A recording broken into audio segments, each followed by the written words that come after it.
ఇప్పటి వరకు కూడా అమలు చేస్తున్నటువంటి పరిస్థితి ఉంది.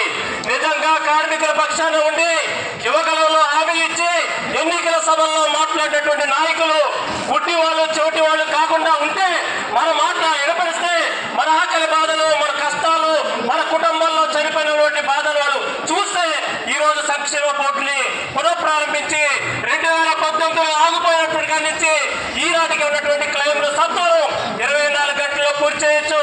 దీనికోసం అసెంబ్లీ సమావేశాలు జరగవసరంలే, దీనికోసం మంత్రివర్గ సమావేశాలు జరగక్కర్లే.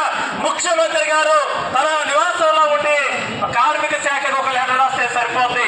కానీ ఈ రోజు ప్రభుత్వం చాలా దుర్మార్గంగా ఒక పైసా కూడా ఖర్చు లేకుండా అమలు చేయగలిగినటువంటి అమలైనటువంటి పథకాలను ఈ రోజు నిలుపుదల చేయడం చాలా బాధాకరం. ఎత్తైన భవనాల దగ్గర పనిచేస్తూ కాళ్ళు చేతులు ఇరిగిపోయి హాస్పిటల్ పాలై అప్పులు పాలై వికలాంగులై చనిపోయిన కుటుంబాలకు సాయం చేస్తున్నటువంటి బాధ్యత ఈ ప్రభుత్వానికి ఉంది. ప్రభుత్వం నుంచి ఒక పైసా కూడా ఖర్చు లేకుండా అమలు చేయడానికి అవకాశం ఉన్నటువంటి పథకాలను అమలు చేయకుండా ఈ రోజు ప్రభుత్వాలు దుర్మార్గంగా వ్యవహరిస్తా ఉన్నాయి. అయినా మనం ఇక్కడ 14 నెలలు వేచి చూసి రాష్ట్ర లేబర్ కార్యాలయం దగ్గరకు వచ్చామంటే ప్రభుత్వం దగ్గరికి వచ్చినట్టే. ప్రభుత్వం పెద్దలు ఈ రోజు కూడా ఒక స్పష్టమైన హామీని ప్రభుత్వం మేము పథకాలు ఇస్తాం, బోర్డు 10 రోజులు ఓపెన్ చేస్తామని చెప్పలేకపోతున్నారంటే ఈ రోజు రాష్ట్రంలో లక్షలాది మంది భవన నిర్మాణ కార్మికుల సంక్షేమాన్ని తొక్కుపెట్టి పరిపాలన చేయాలనుకున్న కూటమి ప్రభుత్వాన్ని దాదాపు తెలుసుకోవడం కోసం ఇక్కడికి రావడం జరిగింది. మన రాష్ట్ర నాయకత్వం ఈ ప్రభుత్వానికి అక్టోబర్ 15 నెల రోజుల పాటు టైం ఇవ్వడం జరిగింది.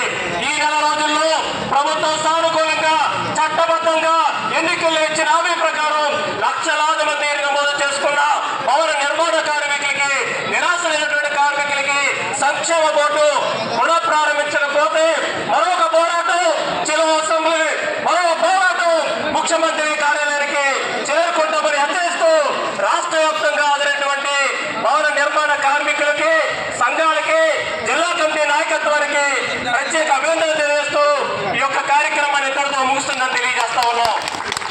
వివిధ సుదూర ప్రాంతాల నుంచి వెహికల్స్ మీద వచ్చినటువంటి మన కార్మిక సోదరులందరూ కూడా చాలా జాగ్రత్తగా భోజనాలు చేసి మీరు జాగ్రత్తగా ఇళ్లకు చేరుకోవాలని చెప్పేసి ఎక్కడా కూడా ఆపుకోకుండా వర్షం అనేక రకాల ఇబ్బందులు వచ్చినటువంటి మన కార్మిక సోదరులు క్షేమంగా చేరుకునే విధంగా నాయకత్వం బాధ్యత తీసుకుని వెళ్ళాలి.